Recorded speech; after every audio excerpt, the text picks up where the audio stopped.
ഹരേ കൃഷ്ണ. കുലദേവതയെ സംരക്ഷിച്ചാൽ എന്താണ് ഫലം എന്നല്ലേ?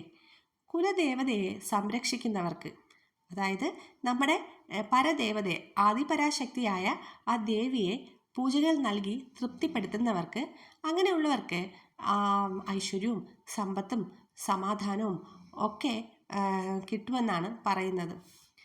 കുലം എന്ന, അതായത് ആ വാക്കിൻ്റെ അർത്ഥം എന്താണ്? കുലദേവത. കുലം എന്നാൽ പാരമ്പര്യത്തിൽ ഊന്നി ജീവിക്കുന്ന കുടുംബത്തെയും, ദേവത എന്നാൽ ഐശ്വര്യത്തോടെ സംരക്ഷിക്കുന്ന പ്രതിഷ്ഠ, അത് ദൈവമായും ഭാരതത്തിൽ കരുതുന്നു. കുലദേവതയുടെ പൂജകൾ കുടുംബാംഗങ്ങൾ കൃത്യനിഷ്ഠയോടുകൂടെ ചെയ്യേണ്ടതാണ്. ആരാധനകളിൽ അതിവേഗം ഫലം ലഭിക്കുന്നത് കുലദേവത പൂജയിലൂടെയാണ്. ഇഷ്ടദേവതയായിട്ടുള്ള, ധർമ്മദേവതയായിട്ടുള്ള, കുലദേവതയായിട്ടുള്ള ആദിപരാശക്തിയായ ഭദ്രകാളി അമ്മയെ പ്രീതിപ്പെടുത്താനായി നിത്യവും ജപിക്കേണ്ട ഭദ്രകാളി സ്തുതിയാണിത്.